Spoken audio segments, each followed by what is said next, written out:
إن الحمد لله نحمده ونصلي على رسوله الكريم أما بعد أعوذ بالله السميع العليم من الشيطان الرجيم من همزه ونفخه ونفثه بسم الله الرحمن الرحيم قل تعالوا أتل ما حرم ربكم عليكم ألا تشركوا به شيئا وبالوالدين إحسانا ولا تقتلوا أولادكم من إملاق نحن نرزقكم وإياهم۔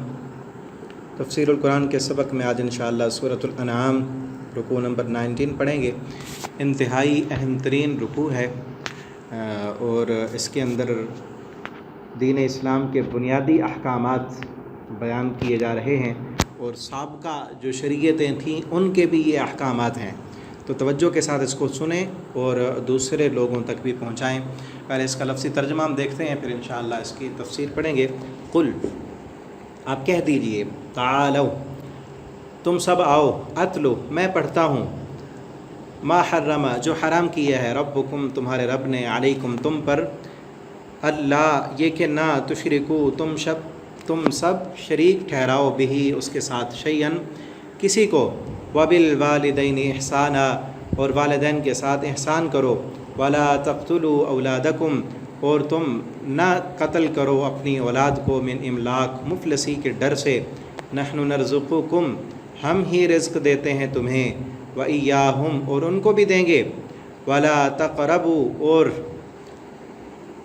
تم نہ قریب جاؤ، الفواحش، بے حیائی کے، ما ظہرا، جو ظاہر ہیں، منہا، ان میں سے، وما بطن، اور جو چھپی ہوئی ہیں، ولا تقتلوا النفس التي حرم اللہ الا بالحق، اور نہ تم سب قتل کرو اس جان کو، التی حرم اللہ، کہ جسے حرام کیا اللہ نے، الا بالحق، مگر حق کے ساتھ، ذالکم وصاکم بہ، یہ سب باتیں اس نے وصیت کی تمہیں اس کی، لعلکم تعقلون، تاکہ تم سب سمجھ سکو، ولا تقربوا، اور نہ تم سب قریب جاؤ، مال الیتیم، یتیم کے مال کے، الا باللتی ہی احسن، مگر اس طریقے سے جو سب سے اچھا ہو، حتی یبلغ اشدہ، یہاں تک کہ وہ پہنچ جائے، اشدہ، اپنی پختگی کو، وأوفوا الکیل، اور پورا کرو تم ماپ کو، والمیزان، اور تول کو، بالقسط، انصاف کے ساتھ، لا نکلف نفسا، نہیں ہم تکلیف دیتے، مکلف بناتے کسی بھی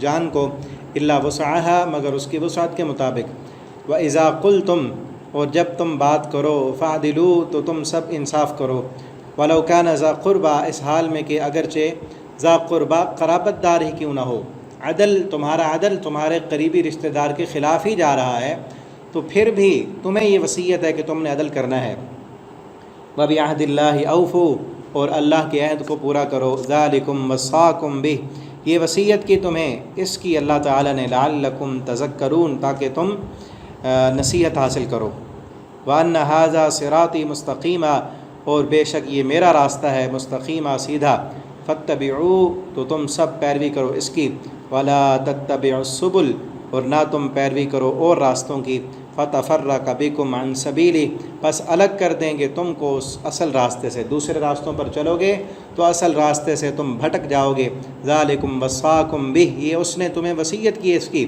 لعلکم تعقلون، لعلکم تتقون، تاکہ تم سب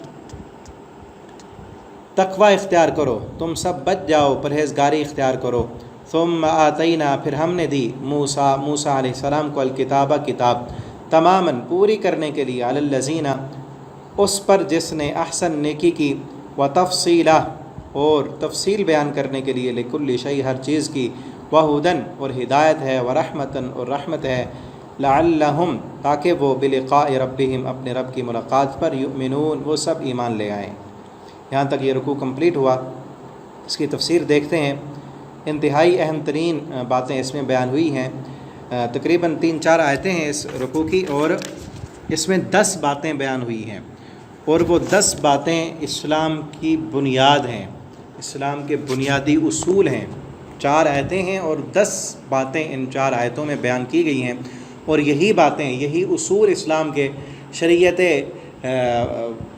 موسیٰ علیہ السلام میں بھی تھے، عیسیٰ علیہ السلام میں بھی تھے یہی اصول، ابراہیم علیہ السلام کو جو صحیفے ملے ان میں بھی یہی اصول موجود تھے۔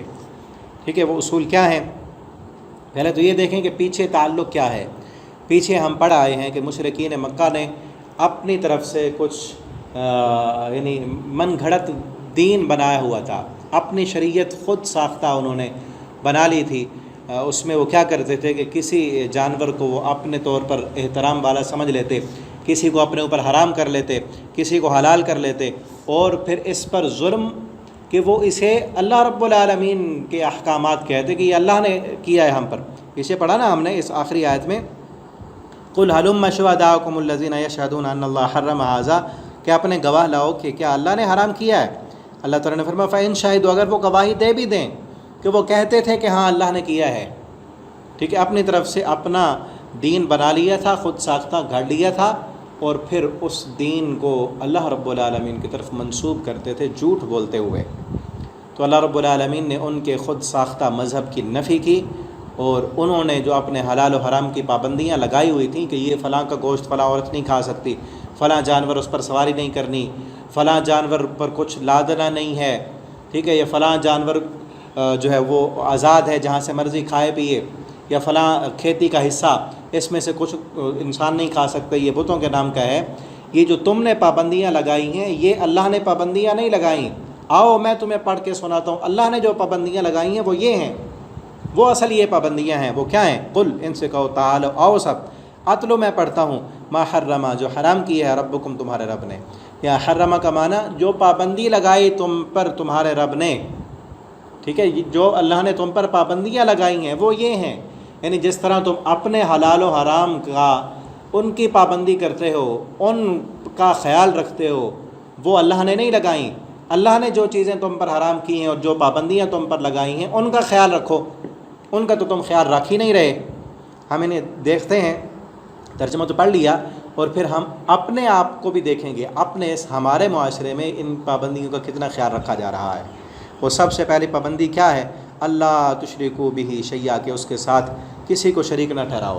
سب سے پہلا حکم یہ ہے کہ اس کے ساتھ کسی کو شریک نہ بناؤ۔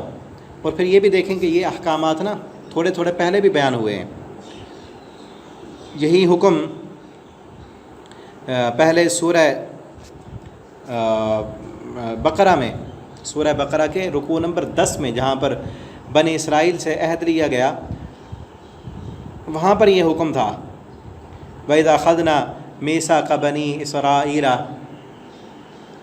أَلَّا تَعْبُدُوا إِلَّا اللَّهَ وَبِالْوَالِدَيْنِ إِحْسَانًا وَذِي الْقُرْبَى وَقُولُوا لِلنَّاسِ حُسْنًا وَأَقِيمُوا الصَّلَاةَ، وہاں بھی تھا لیکن وہاں اتنے زیادہ تفصیل نہیں تھی۔ اور پھر یہی احکام جو ہے بعد میں سورہ نساء میں بھی آئے، سورہ نساء کے چوتھے یا پانچویں رکوع میں تقریباً، وَاعْبُدُوا اللَّهَ وَلَا تُشْرِكُوا بِهِ شَيْئًا وَبِالْوَالِدَيْنِ إِحْسَانًا وَبِذِي الْقُرْبَى وَالْيَتَامَى وَالْمَسَاكِينِ، وہ جو احکامات وہاں ہم نے پڑھے تھے وہاں بھی آئے یہ احکام۔ اور پھر یہاں بھی اب 10 باتیں آ رہی ہیں، اور پھر ان کی مزید تفصیل جو ہے یہ آگے آئے گی سورہ بنی اسرائیل میں۔ سورہ بنی اسرائیل میں وہاں پر تقریباً 2 رکوع مکمل، اور اس سے بھی آگے تیسرے اور چوتھے رکوع میں بھی کچھ احکامات ان کی تفصیل ہے، وہاں پر تفصیلاً یہ احکام آئے ہیں۔ لیکن یہاں پر بنیادی طور پر پورا جو ہے جو پابندیاں ہیں وہ 10 چیزیں وہ گنوا دی گئیں کہ ان کی تم سب نے پابندی کرنی ہے۔ اور سب سے پہلی چیز کیا ہے کہ اللہ کے ساتھ کسی کو شریک نہیں کرنا۔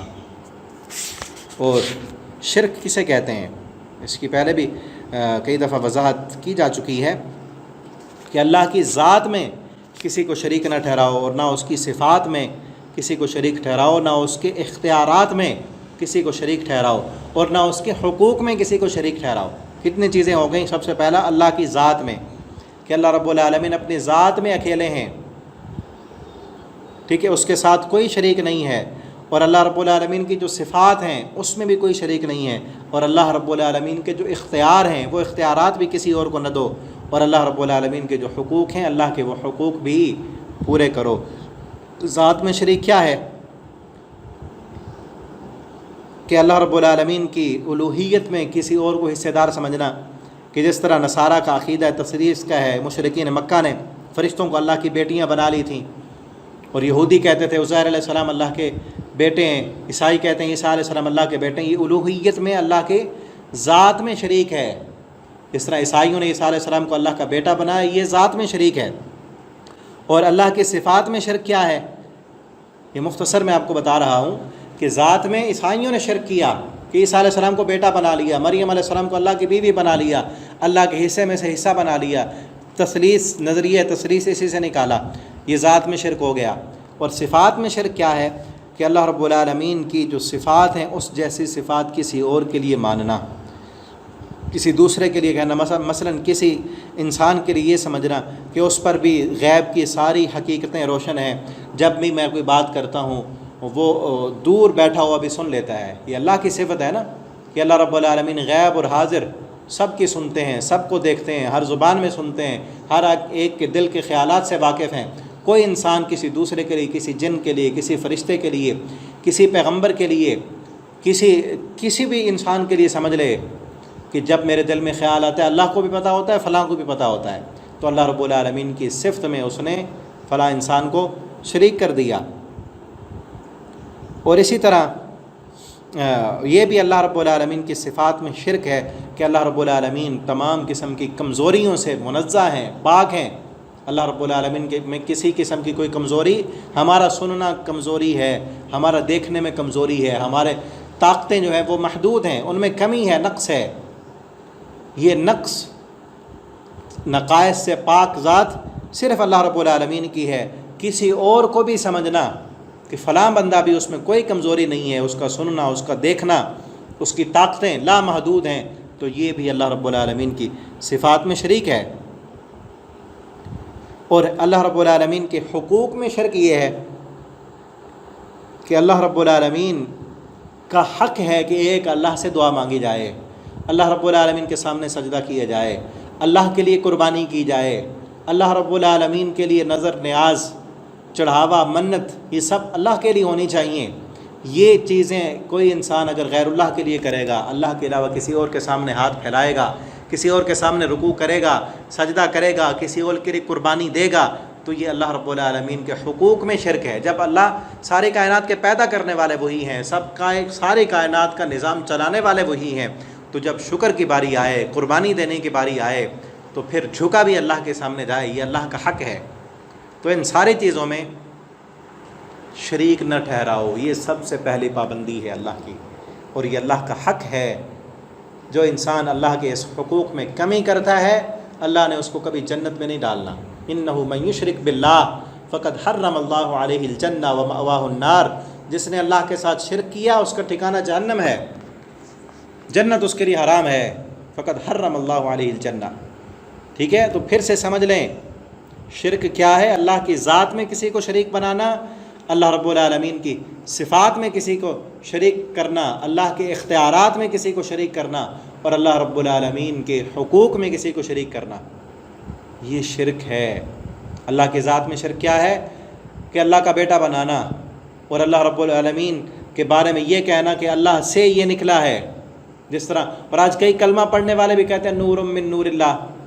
عیسائیوں نے کہا عیسیٰ ابن اللہ، یہودیوں نے کہا عزیر ابن اللہ، اور مسلمان کئی کلمہ پڑھنے والے جہالت کی بنیاد پر کیا کہتے ہیں؟ محمد صلی اللہ علیہ وسلم نور من نور اللہ، معاذ اللہ، کہ اللہ کے نور میں سے نور ہیں، اللہ کے حصے میں سے حصہ ذات میں شریک کر دیا۔ جبکہ اللہ رب العالمین کیا فرماتے ہیں؟ لم یلد ولم یولد، نہ اس نے کسی کو جنا، نہ اس میں سے کچھ ہے، نہ وہ کسی میں سے ہے۔ یہ ذات میں شرک ہے۔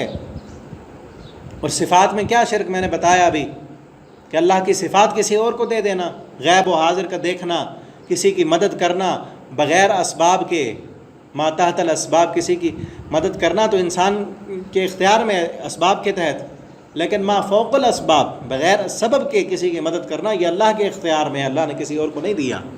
یہ صفات میں شرک ہے۔ اور اللہ کے اختیارات میں جو شرک ہے کہ سورج کو نکالنا مشرق کی طرف، مشرق سے نکال کر مغرب کی طرف لے جانا، بارش برسانا، زمین بنانا، جتنے بھی اختیارات ہیں اس میں کسی کو شریک کرنا کہ فلاں بزرگ جو ہیں وہ بھی بیٹا دینے کی صلاحیت رکھتے ہیں، فلاں بارش برسانے کی صلاحیت رکھتے ہیں، یہ اللہ کے اختیارات میں شرک ہے۔ یہ اختیار اللہ نے کسی کو نہیں دیا۔ ٹھیک ہے، اور اسی طرح اللہ رب العالمین کے حقوق میں شرک کیا ہے؟ کیونکہ انسان کسی اور کے سامنے سجدہ کرے، کسی اور سے دعا مانگے، کسی اور کے لیے قربانی کرے، ٹھیک ہے، تو اللہ رب العالمین ہمیں اس شرک سے بچا لیں، اور اللہ رب العالمین ہم مسلمانوں کو توحید کی سمجھ عطا فرما دیں۔ ٹھیک ہے، آگے یہ سب سے پہلا کام اور سب سے اہم کام وہاں بھی یہی ہے، وَاعْبُدُوا اللَّهَ وَلَا تُشْرِكُوا بِهِ شَيْئًا، سورہ نساء میں بھی یہی تھا، سورہ بقرہ میں بھی یہی تھا پہلے، یہاں بھی پہلی بات یہی ہے، آگے سورہ جب ہم بنی اسرائیل میں پڑھیں گے وہاں بھی پہلی بات یہی ہوگی۔ ٹھیک ہے، وَبِالْوَالِدَيْنِ احسانا، دوسری پابندی کیا ہے کہ والدین کے ساتھ احسان کرنا ہے۔ والدین کی نافرمانی حرام کر دی اللہ نے، ما حرم ربکم، اللہ نے کیا حرام کیا ہے؟ والدین کی نافرمانی حرام کی ہے، اور اللہ آگے آ رہا ہے آخر میں، اللہ نے یہ وصیت کی ہے تمہیں کہ اپنے والدین کے ساتھ حسن سلوک کرنا ہے۔ یہ پابندی اللہ نے لگائی ہے کہ والدین کی نافرمانی نہیں کرنی اور احسان کرنا ہے۔ احسان کا درجہ کیا ہوتا ہے؟ حق سے زیادہ دینا کسی کو۔ ٹھیک ہے، والدین نے تمہارے ساتھ کتنا احسان کیا، تم اسی کا بدلہ ہی نہیں دے سکتے۔ اور آگے ہم پڑھیں گے بنی اسرائیل میں جہاں آئے گا نا کہ وَلَا تَقُلْ لَهُمَا اف، اپنے والدین کے سامنے اف بھی نہیں کرنا۔ والدین کے ساتھ حسن سلوک کرنا ہے، ان کے ساتھ اچھا برتاؤ کرنا ہے، ان کی فرما برداری کرنی ہے، ان کے آگے اپنی کمر کو، اپنے نرمی کے پہلو کو جھکا دینا ہے اور ان کے فرما بردار بن کے رہنا ہے۔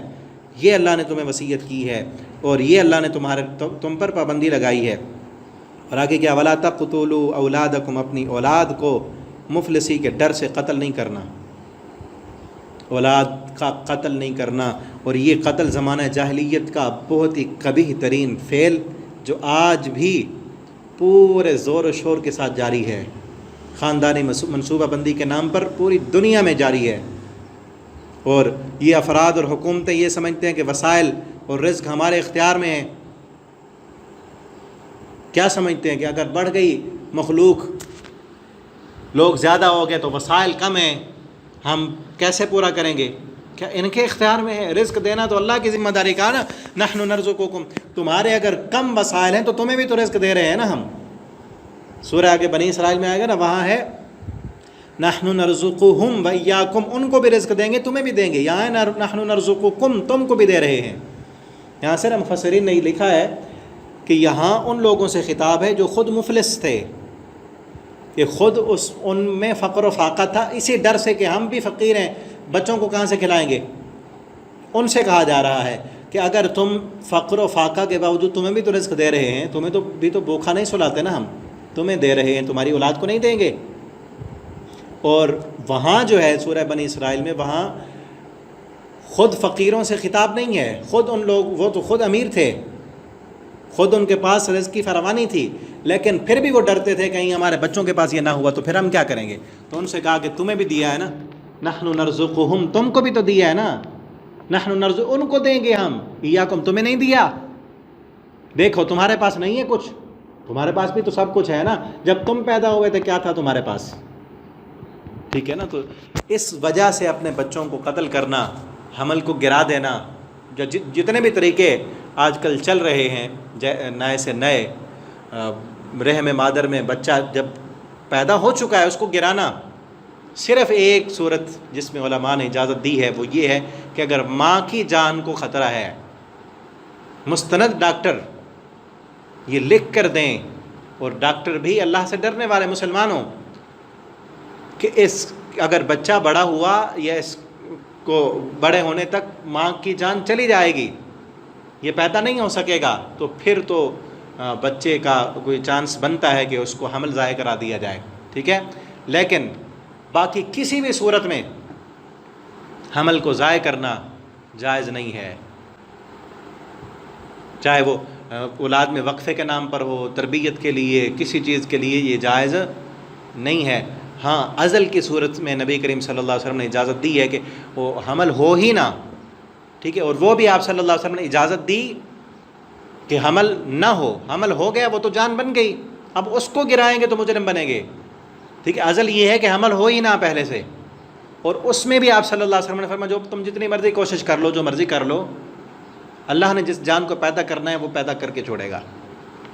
ٹھیک ہے نا، تو اس سے یہ گناہ بھی کتنے عروج پر ہمارے معاشرے میں ہو رہا ہے۔ اور پھر یہ دیکھیں آگے،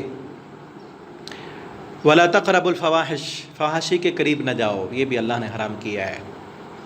مَا ظَهَرَ مِنْهَا وَمَا بَطَنَ، چاہے کوئی ظاہری فحاشی ہے چھپی ہوئی ہے یا ظاہری ہے؟ فحاشی کسے کہتے ہیں؟ فحش کا مطلب ہے کہ ظاہر ہو جانا، ایک گناہ جب چھپ کر ہے وہ اس کو وہ عیاں نہیں ہوا، یعنی حیا انسان کی فطرت میں جو اللہ رب العالمین نے رکھ دی ہے، اس حیا کو بالائے طاق رکھ دے انسان، اس فطرت کے اصولوں کو بھول جائے اور نامحرم عورتوں کی طرف دیکھے، ٹھیک ہے نا، کسی کی آپ دیکھیں نا پیچھے کیا ہے، اپنی اولاد کو قتل نہ کرو۔ قتل کس کو کیا؟ دور جاہلیت میں بھی اپنی بچیوں کو قتل کیا جاتا تھا، اور اب بھی بچیوں کو زیادہ تر قتل کیا جا رہا ہے، ان کے حمل گرائے جا رہے ہیں کہ پہلے بھی 2-3 بچیاں ہیں، آگے ہوگی تو کیا بنے گا، ٹھیک ہے نا۔ تو جو انسان اپنی بیٹی کو قتل کر سکتا ہے، اس کی نظر میں دوسرے کی بہن بیٹی کی کیا وقت ہوگی، یا وہ ایک عورت کو کیا عزت دے گا، ٹھیک ہے نا۔ وہ تو صرف اس کی شہوت والی نظریں اٹھیں گی، جس بھی عورت کی طرف دیکھے گا وہ اس کو صرف ایک لذت کا پیس نظر آئے گی عورت، ٹھیک، وہ اسی نظر سے ہی دیکھے گا، شہوت والی نظروں سے، اور پھر وہ اس کو حاصل کرنے کے لیے ہر حرام طریقہ اختیار کرے گا، اور پھر جب اس حرام راہ کی طرف جائے گا، فحاشی اور یعنی کی طرف، پھر وہ قتل بھی ہوں گے۔ آج دیکھ لیں دنیا میں زیادہ تر قتل عورت کی وجہ سے ہو رہے ہیں، ٹھیک ہے نا۔ اور ایسے معاشرے میں قتل زیادہ ہوتے ہیں جس معاشرے میں پردہ نہ ہو۔ اسلامی قانون تو پورے بہت کم علاقوں میں ہیں، بہت کم ملکوں میں ہیں جہاں پر عورتیں پردہ کرنے والی ہیں، وہاں ایسے معاشرے میں لڑائیاں، قتل و غارت بہت کم ہوتے ہیں۔ زیادہ قتل عورت کی وجہ سے ہوتے ہیں، اور کئی ایسے واقعات موجود ہیں کہ ایک عورت کی خاطر مرد کو قتل کیا گیا، پھر اس مرد کے بدلے میں 8 مردوں کو قتل کر دیا گیا۔ ایک عورت کی وجہ سے مرد قتل ہوا، اور اس مرد کے بدلے میں 8 بندے قتل ہوئے، پھر ان 8 کا بدلہ لینے کے لیے کئی اور قتل ہو گئے۔ کئی ایسے واقعات موجود ہیں، لیکن یہ کیا ہے؟ فحاشی اور یعنی ہے۔ اس لیے آگے آئے گا سورہ نور میں کہ عورتوں سے کہا گیا کہ اپنی زینتوں کو چھپا کے باہر نکلو، اور سب سے اللہ رب العالمین نے انسان کی فطرت میں رکھا ہے نا، سب سے زیادہ انٹریکشن جو مرد کی اللہ نے رکھی ہے وہ عورت کی طرف ہے۔ زُيِّنَ لِلنَّاسِ حُبُّ الشَّهَوَاتِ مِنَ النِّسَاءِ، اور اس کو جائز طریقے سے پورا کرنے کے لیے نکاح کا راستہ بتایا ہے، اور پھر اس کو کنٹرول کرنے کے لیے اللہ نے پابندیاں لگائی ہیں کہ عورت اپنی زیب و زینت کو چھپا کر رکھے۔ جب عورت اپنی زیب و زینت کو عیاں کرے گی اور ایک جو ہے مارکیٹ کا پیس بن جائے گی، اپنے حسن کو بازاروں میں جا کے دکھائے گی، تو پھر فحاشی اور یعنی تو بڑھے گی، لوگوں کی شہوت بھری نظریں اس کے پیچھے جائیں گی۔ اور یہ سب سے بڑی بے وقوفی ہے عورت کی، وہ کہتی ہے میں تو نکلوں گی باہر بے پردہ ہو کے، آدھا لباس پہن کے، لوگ مجھے نہ دیکھیں۔ لوگ کتنی بے وقوف ہیں، کہتے ہیں اپنی آنکھوں میں پٹی باندھ لو، تجھے اللہ نے حکم دیا ہے گھر میں بیٹھ۔ یہ تو وہی ہو نا کہ پیٹرول ڈال دیا اور یہ کہیں کہ آگ نہ لگے، آگ میں پیٹرول ڈالا جا رہا ہے اور کہیں کہ آگ کیوں لگتی ہے، آگ کا قصور ہے۔ 80% بلکہ 90%، 100% کہیں تو کمی نہیں ہوگی کہ اگر عورت اپنے آپ کو بند کر لے، اسلام کے اصولوں کے مطابق گھر میں رہے، بلا ضرورت گھر سے باہر نہ نکلے، نکلنا بھی تو ہے تو فل اسلامی پردے میں نکلے، تو زنا، فحاشی اور یعنی ختم ہو جائے گی۔ زنا میں پہل ہوتی عورت کی طرف سے ہے، اسی لیے فرمایا وَلَا تَقْتُلُوا النَّفْسَ الَّتِي حَرَّمَ اللَّهُ إِلَّا بِالْحَقِّ، کسی نفس کو قتل نہیں کرنا، پھر زنا کے بعد قتل ہو جاتے ہیں، ٹھیک ہے نا، اپنے گناہ کو چھپانے کے لیے کئی قتل کرتے ہیں۔ حرم اللہ الا بالحق، ہاں مگر حق کے ساتھ۔ حق کے ساتھ کیا ہے کہ ایک مسلمان وہ مرتد ہو گیا، اسلام چھوڑ دیا اس نے، تو اس کی سزا قتل ہے، یا کسی انسان نے کسی دوسرے مسلمان کو قتل کیا ہے، کسی اور انسان کو قتل کیا ہے، تو قتل کے بدلے میں اسے قتل کیا جائے گا، یا پھر شادی شدہ ہے اور اس نے زنا کیا ہے تو اس کی سزا کیا ہے، اسے بھی پتھر مار مار کے رجم کر دیا جائے۔ یہ سخت سزا بھی اسی لیے رکھی ہے تاکہ معاشرے سے بے حیائی اور فحاشی کو کنٹرول کیا جائے، ٹھیک ہے نا۔ شادی کا حکم بھی دیا، نکاح کا حکم بھی دیا، اگر غیر شادی شدہ زنا کرتے ہیں تو 100 کوڑے لگائے جائیں، یہ بھی کوئی کم سزا نہیں ہے، لیکن پھر بھی ان کی جان ختم نہیں کرنی، کیونکہ ان کے پاس جائز راستہ نہیں ہے۔ اور اگر جائز راستہ موجود ہے، شادی شدہ ہو کر پھر بھی زنا کرتے ہیں، پھر بھی فحاشی کی طرف جا رہے ہیں، تو پھر ایسے انسان کا اس زمین پر رہنے کا کوئی حق نہیں ہے۔ مارو، اور مارنا بھی کیا ہے کہ پتھر مارو، اتنے اس وقت تک مارتے رہو پتھر جب تک مر نہیں جاتے، ٹھیک ہے نا۔ یہ کوئی عام اصول نہیں ہے، ایسے بنیادی اصول ہیں کہ ان پر اگر چلا جائے معاشرے میں امن، سکون، اطمینان ہوگا، ہر طرف امن ہی امن ہوگا، ہر کسی کا مال محفوظ ہوگا۔ آگے دیکھیں نا، آگے بھی آ رہا ہے، ذالکم وصاکم بہ، اسی چیز کی اللہ تمہیں وصیت کرتا ہے، یہ اللہ نے وصیت کی ہے، لعلکم تعقلون، تاکہ تم سمجھ سکو۔ ولا تقربوا مال الیتیم، اور اگلی بات کیا ہے؟ یتیم کے مال کے قریب نہ جاؤ، یہ بھی اللہ نے تم پر حرام کیا ہے، ٹھیک ہے۔ یتیم کے مال کے قریب نہیں جانا، یہ بھی پہلے آیا تھا یتیم کے بارے میں سورہ نساء میں، تقریباً دوسری تیسری آیت میں سورہ نساء کی، یتیم کے مال کے بارے میں وہاں بھی تھا۔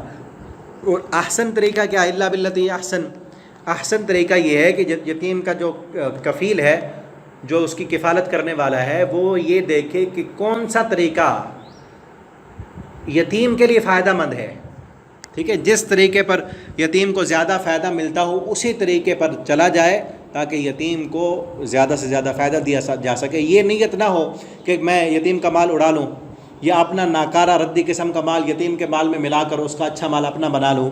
یتیم، اللہ تو نیتوں کو جانتے ہیں نا، ٹھیک ہے نا۔ تو جو طریقہ یتیم کو فائدہ دینے کے لیے اس طریقے پر، اور اگر یتیم کی کفالت کرنے والا خود فقیر ہے تو اس کے مال سے کھا بھی سکتا ہے، لیکن اتنا کھائے جس طرح ایک یعنی معمول کے مطابق، ایسے سمجھ لے کہ اس کی تنخواہ، اس کی کفالت کی جو تنخواہ ہے وہ اس سے لے سکتا ہے۔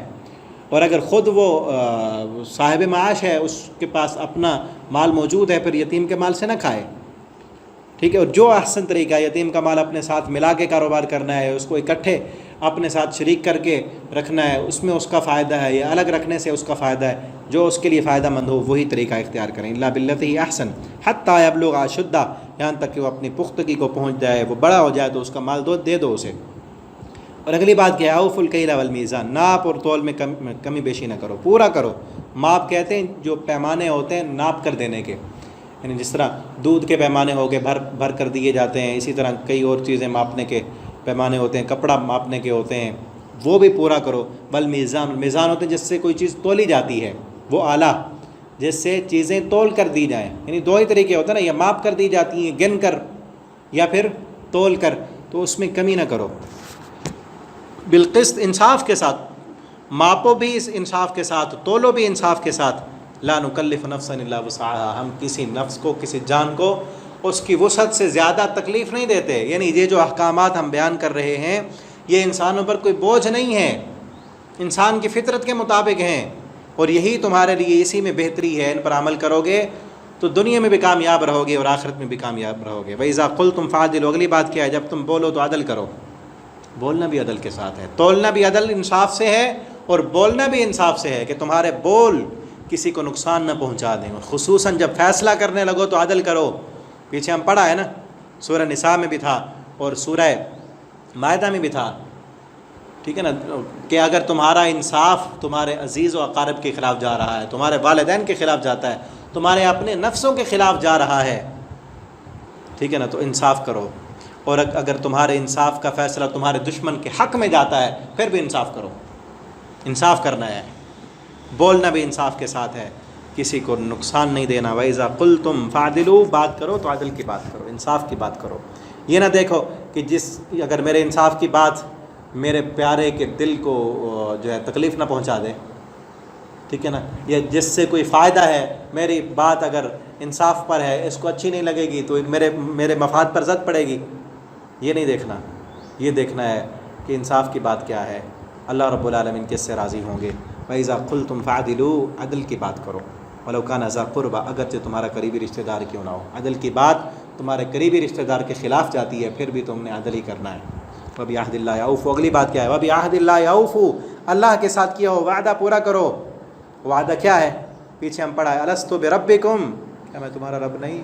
قالوا بلا، ہم سب نے کہا تھا ہاں اللہ کیوں نہیں، تو ہی ہمارا، بلکہ اگلی صورت میں آئے گا، اللہ نے تمام انسانوں کو آدم کی پیٹھ سے نکالا، عالم ارواح میں تمام روحیں نکالے، سب سے وعدہ لیا کیا میں تمہارا رب نہیں؟ ہم سب نے کہا ہاں اللہ تو ہمارا رب ہے۔ تو دنیا میں آ کر اگر کوئی شرک کر رہا ہے تو اپنے وعدے کو بھول گیا نا، اللہ کے ساتھ کیا ہو وعدہ بھول گیا۔ وَبِعَهْدِ اللَّهِ أَوْفُوا، اللہ کے وعدے کو، اور یہ بھی ہم وعدہ ہی کرتے ہیں نا، ایاک نعبد و ایاک نستعین، ہاتھ باندھ کر وضو کر کے مصلی پہ چڑھ کے ہم کہتے ہیں اللہ تیری عبادت کریں گے، تجھ سے ہی مدد مانگیں گے۔ اور جو بندہ باہر نکل کر کسی اور کے سامنے ہاتھ اٹھائے ہوئے ہو، کسی اور سے مدد مانگنے لگ جائے، جس کے دل میں یہ ہو فلاں بھی میری مدد کر سکتا ہے، فلاں سے بھی مانگ لوں گا، فلاں کی بھی میری ضرورتیں پوری کر سکتا ہے، تو وعدہ کہاں گیا؟ نبی کریم صلی اللہ علیہ وسلم نے تو فرمایا جوتی کا تسمہ ٹوٹ گیا ہے، وہ بھی اللہ سے مانگنا ہے، کسی اور سے نہیں مانگنا۔ اور اگر انسان اپنا تہیہ کر لینا کہ میں نے کسی سے نہیں مانگنا، اللہ سے مانگنا ہے، اللہ رب العالمین اپنے غیب کے خزانوں سے اس کی ضرورتوں کو پورا کرتے ہیں، ٹھیک ہے نا۔ وَبِعَهْدِ اللَّهِ أَوْفُوا، اور اللہ کے ساتھ کیے ہوا وعدہ پورا کرو۔ ذَلِكُمْ وَصَّاكُمْ بِهِ، اس کی اللہ تمہیں وصیت کرتے ہیں، یعنی یہ پابندیاں اللہ نے لگائی ہیں، جو تم اپنے طرف سے پابندیاں لگا رہے ہو وہ نہیں ہیں، ان پابندیوں کو پورا کرو، یہ جو یہاں پہ بیان ہو رہی ہیں۔ ذَلِكُمْ وَصَّاكُمْ بِهِ، یہ اللہ نے تمہیں وصیت کی ہے، لَعَلَّكُمْ تَذَكَّرُونَ، تاکہ تم نصیحت حاصل کر سکو۔ وَأَنَّ هَذَا صِرَاطِي مُسْتَقِيمًا، اگلی بات کیا؟ یہ ہے سیدھا راستہ، یہ 10ویں بات ہے۔ آپ نے اگر قرآن اٹھایا ہو نا تو گن لیں، 10 پوری ہو گئی ہیں۔ وَأَنَّ هَذَا صِرَاطِي مُسْتَقِيمًا، یہ سیدھا راستہ ہے، یہ سیدھا راستہ ہے، جو تم نے بنایا ہوا ہے نا وہ الٹ راستے ہیں۔ فَاتَّبِعُوا، اس سیدھے راستے کی پیروی کرو۔ 10ویں بات کیا ہے؟ اس سیدھے راستے کی پیروی کرنی ہے تم نے، یہ حکم ہے، یہ اللہ کی پابندی ہے کہ سیدھے راستے پر چلنا ہے، الٹ راستوں پر نہیں جانا۔ اور حدیث میں آتا ہے نبی کریم صلی اللہ علیہ وسلم نے ایک سیدھی لائن لگائی اور اس کے ارد گرد اور لائنیں لگائیں، آپ صلی اللہ علیہ وسلم نے فرمایا ھذا صراط مستقیم، یہ سیدھا راستہ ہے، اس پر چلو۔ اور یہ جو الٹ لائنیں لگی ہوئی نا، یہ سیدھے راستے پر شیطان بیٹھا ہو یہاں پر، یہاں سے تمہیں اس طرف لے جائے گا، پھر اگر تم سیدھے راستے پر جاؤ گے اگلی لائن پر پھر بیٹھا ہے، آگے پھر بیٹھا ہے، آگے پھر بیٹھا ہے۔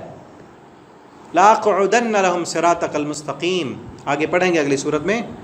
شیطان نے اللہ سے کہا تھا اللہ میں سیدھے راستے پر بیٹھوں گا، ان کو گمراہ کروں گا، اور سیدھے راستے پر بیٹھا ہوا ہے۔ کبھی وہ حرام کی طرف لے جاتا ہے، کبھی شرک کی طرف لے جاتا ہے، کبھی قتل کی طرف لے جاتا ہے، کبھی فحاشی اریانی کی طرف لے جاتا ہے، کئی اس کے فتنے پھیلائے ہوئے ہیں، وہ ان طرف بلاتا ہے اور انسان کو گمراہ کرتا ہے۔ انسان کو کیا حکم ہے؟ فَاتَّبِعُوا، اسی سیدھے راستے کی پیروی کرو اور اللہ سے مدد مانگتے رہو۔ وَلَا تَتَّبِعُوا السُّبُلَ، دوسرے راستوں کی پیروی نہ کرو، وہ تمہیں الگ کر دیں گے سیدھے راستے سے۔ یہ اللہ نے تمہیں وصیت کی تاکہ تم اللہ سے ڈر جاؤ، تتقون، تاکہ تم سب بچ جاؤ اور متقی بن جاؤ۔ ثم آتینا، پھر ہم نے موسیٰ علیہ السلام کو کتاب دی، تماماً علی الذی، پوری کرنے والی تھی اس پر جس نے نیکی کی، یعنی موسیٰ علیہ السلام کی شریعت میں بھی یہی احکامات تھے۔ اگر مشرکین مکہ کا اعتراض تھا نا، پچھلے رکوع میں ہم نے پڑھا، بتایا تھا میں نے کہ وہ مشرکین مکہ اعتراض کرتے تھے اگر نبی کریم صلی اللہ علیہ وسلم کو بھی آسمان سے شریعت نازل ہوئی ہے تو ان کے احکامات تو کچھ اور ہیں، ان کے اور کیوں ہیں؟ تو بتایا گیا موسیٰ علیہ السلام پر بھی جو احکامات نازل ہوئے ہیں ان میں بھی یہ چیزیں تھیں، انہیں چیزوں کی تفصیل ان میں بھی تھی۔ احسن و تفصیلا لکل شیء، ہر چیز ہم نے تفصیل سے بیان کی۔ وہدن، اور وہ ہدایت ہے اور رحمت ہے، لعلہم بلقاء ربہم یؤمنون، تاکہ وہ اپنے رب کی ملاقات پر یقین رکھیں۔ یہ کیوں ہم نے بتایا؟ کہ ان مشرکین مکہ کا یقین ہو جائے کہ اس میں بھی یہ چیزیں تھیں، تو رات کے احکامات بھی یہی تھے، ابراہیم علیہ السلام کے صحیفوں کے احکامات بھی یہی تھے جو ہم نے قرآن میں بتا دیے، ٹھیک ہے؟ ان احکامات کو دیکھیں، سمجھیں، اور ذرا پھر ہم غور کرتے ہیں کہ کیا ہمارے معاشرے میں ان احکامات پر کتنا زور دیا جا رہا ہے۔ آج کی ہماری کتنی مذہبی جماعتیں موجود ہیں اور ہر ایک جماعت اپنی طرف بلا رہی ہے، ان چیزوں پر خطبوں میں، دروس میں، وعظ و نصیحت میں کتنا زور دیا جا رہا ہے۔ اور کیا یہ جرائم ہمارے معاشرے میں نہیں ہے؟ سب سے پہلی چیز ہے نا شرک، کیا شرک نہیں ہو رہا؟ کیا والدین کی نافرمانی نہیں ہو رہی؟ اور کیا جو ہے اپنی اولاد کا قتل نہیں ہو رہا؟ کتنے عالمی لیول پر اولاد کو قتل کیا جا رہا ہے، حمل گرائے جا رہے ہیں، اور پھر فحاشی اریانی کس قدر عروج پر ہے، اور پھر احکامات بھی ایسے ہیں جن پر کوئی اختلاف نہیں ہے۔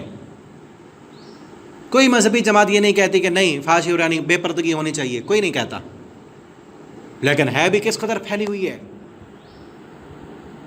ان کو روکیں، ان احکامات پر عمل کریں اور لوگوں کو ان احکامات پر چلنے کا پابند بنائیں. اور کتنے صاف اور واضح دو ٹوک احکام ہیں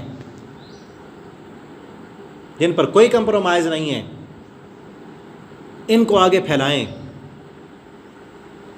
اور پھر یہ دیکھیں نا کہ ان آیتوں کے آخر میں، یہاں پہ پہلی آیت کے آخر میں ہے لعلکم تعقلون.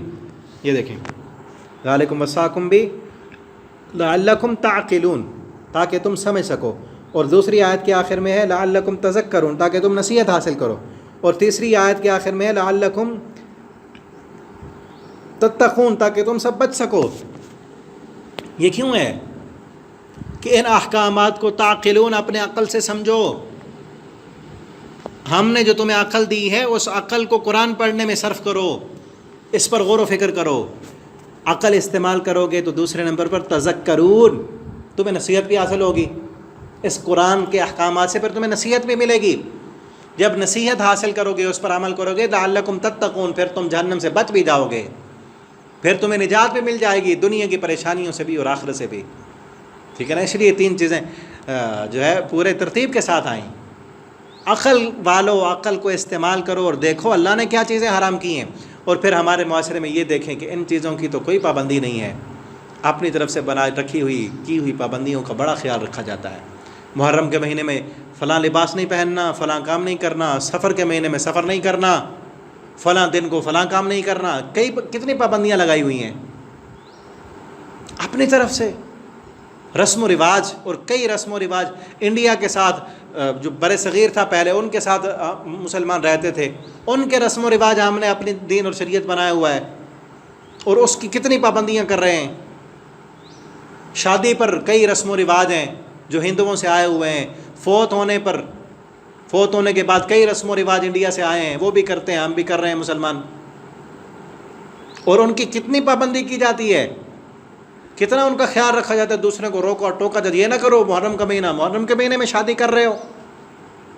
کتنا روکتے ہیں، کتنا اہتمام کرتے ہیں. حالانکہ کہیں کسی حدیث میں نہیں ہے کہ محرم کے مہینے میں شادی نہ کرو، لیکن کیا ہے، کتنا زور و شور سے اس کا اہتمام کیا جاتا ہے.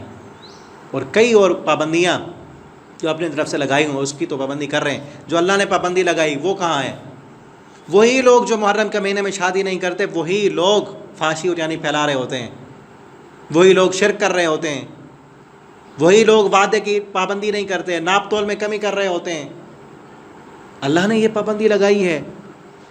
وَإِذَا قُلْتُمْ فَعْدِلُوا، بولو تو عدل کرو. عدل کی بات کیا ہے؟ اللہ نے جو پابندی لگائی وہ بتاؤ نا.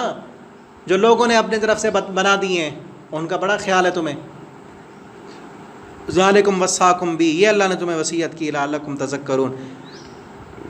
ٹھیک ہے نا. اور آگے دیکھیں کہ کتنا ناپ تول میں کتنی کمی کی جا رہی ہے. اور دو نمبری ناپ تول میں کمی تو جہاں رہی دو نمبر چیزیں ایک نمبر بنا کے بیچی جا رہی ہوتی ہیں. ٹھیک ہے نا. اور ملاوٹ، کتنی چیزوں میں ملاوٹ ہو رہی ہے، اور ہمارا پاکستان اس میں بہت آگے ہے. دو نمبری میں، فراڈ میں، دھوکے میں، رشوت لینے میں، سود میں. کتنے گناہ اور کتنے بڑے لیول پر ہو رہے ہیں اور کوئی احساس ہی نہیں. یہی چیز ہے نا. مشرکین مکہ نے بھی اپنی طرف سے جو چیزیں بنائی تھیں ان کا بڑا خیال رکھتے تھے، ان کی بڑی پابندی کرتے تھے. اللہ نے جو پابندیاں لگائی تھیں ان کی کوئی پرواہ نہیں تھی. ہم مسلمانوں کی حالت بھی یہی ہے. اللہ نے جو پابندی لگائی ہے اس کی کوئی پرواہ نہیں. جھوٹ بولا جا رہا ہے، وعدہ خلافی کی جا رہی ہے، ملاوٹیں ہو رہی ہیں، ناپ تول میں کمی کی جا رہی ہے، اللہ کے ساتھ کیے ہوئے وعدے توڑے جا رہے ہیں، فحاشی یعنی عروج پر ہے، اس کا کوئی خیال نہیں ہے. اور اپنی طرف سے اپنے رسم و رواج ان کا بڑا خیال کیا جا رہا ہے. تو اللہ کے لیے ان احکامات کو سمجھے. اور یہ چیزیں کب آئیں گی؟ جب قرآن پڑھیں گے، جب سمجھیں گے، جب اس پر غور و فکر کریں گے. لعلکم تعقلون، جب عقل استعمال کریں گے، اللہ کی ان وصیتوں کو دیکھ کر، سن کر، سمجھ کر ان پر چلنا شروع کریں گے اور دوسروں تک بھی پہنچائیں گے. تب ہمیں پتہ چلے گا اصل پابندیاں کیا ہیں، اصل شریعت کیا ہے، اللہ کی اصل احکامات کیا ہیں. اللہ رب العالمین سے دعا ہے اللہ تعالی ہمیں ان پابندیوں کو اپنانے کی توفیق عطا فرما دیں. اللہ نے یہ جو ساری چیزیں بیان کی ہیں اللہ تعالی ہمیں ان پر عمل کرنے والا بنا دیں. اللہ ہمیں شرک سے بچا لیں. اللہ رب العالمین ہمیں اولاد کے قتل سے بچائیں. اللہ ہمیں فحاشی عریانی سے بچا لیں. اللہ تعالی ہمیں نفس کے قتل سے بچائیں. اللہ تعالی ہمیں یتیم کے مال کھانے سے بچا لیں، اللہ ہمیں حرام سے بچا لیں، اللہ ہمیں انصاف کرنے والا بنا دیں، اور اللہ رب العالمین ہم جب بولیں اللہ عدل کی بات کرنے کی، اللہ تعالی ہمیں توفیق عطا فرما دیں، اور اللہ رب العالمین جو سیدھا راستہ ہے اللہ کا، صراط مستقیم پر اللہ رب العالمین ہمیں چلنے والا بنا دیں، اللہ قرآن پڑھنے والا بنائیں، قرآن پڑھتے پڑھتے اللہ ہمیں موت دیں، اور اللہ ہمارے معاشرے کو بھی، ہمارے رشتہ داروں کو، اللہ ہمارے تمام مسلمانوں کو ان احکامات کو جو یہاں بیان ہوئے ہیں ان کو سمجھنے کی توفیق دیں، اور ان کو اپنانے کی توفیق دیں، ان کو آگے پھیلانے کی۔ اگر سارے جتنے بھی مذہبی جماعتیں ہیں، جتنے بھی دین کی تبلیغ کرنے والے داعیان ہیں، کرتے بھی ہیں، میں نہیں کہتا کہ سارے نہیں کرتے، لیکن اکثر جو واعظین ہیں، جو داعی ہیں، جو بیان کرنے والے ہیں، وہ کس سے کہانیاں سنا کر، کوئی ماں کی شان بیان کر رہا ہے، ٹھیک ہے ماں کی شان بھی ہے، والدین احسان ہمیں آتا ہے، کس سے سنا کر، کہانیاں سنا کر، ادھر ادھر کی باتیں، ایک ہی بات کو لیں گے، ایک ہی قصے کو، او گھنٹہ پورا ایک ہی قصہ بیان ہو رہا ہے، باقی باتیں کدھر گئیں؟ ٹھیک ہے نا۔ واعظ و نصیحت نبی کریم صلی اللہ علیہ وسلم کی کیا تھی کہ ساری چیزیں آتی تھیں اس میں۔ قرآن کا بھی یہ انداز نہیں ہے کہ ایک ہی قصہ ایک ہی دفعہ بیان کر دیا، نہیں، قرآن کا یہ انداز نہیں ہے، مختلف چیزیں ساری آ جاتی ہیں تاکہ سننے والا اس میں جو کمی ہے اسے نظر آ جائے۔ اگر ہمارے جتنے بھی دین کے داعی ہیں خطبات جمعہ میں، دروس میں ان چیزوں کو بیان کریں تو انشاءاللہ بہت بڑی تبدیلی آئے گی۔ اور آپ سے بھی گزارش ہے جن تک یہ سبق پہنچے، اس قرآن کریم کے اس رکوع کا پیغام اپنے تمام رشتہ داروں کو تک پہنچائیں، اپنے فیس بک پر، واٹس ایپ پر، جہاں تک بھی آپ کا بس چلتا ہے اس کو آگے سے آگے شیئر کریں تاکہ آپ کے لیے بھی یہ صدقہ جاریہ بنے، اور اللہ رب العالمین ان احکامات کو، ان پر عمل کرنے کی ہم سب کو توفیق عطا فرمائیں۔ آخر دعوانا الحمدللہ رب العالمین۔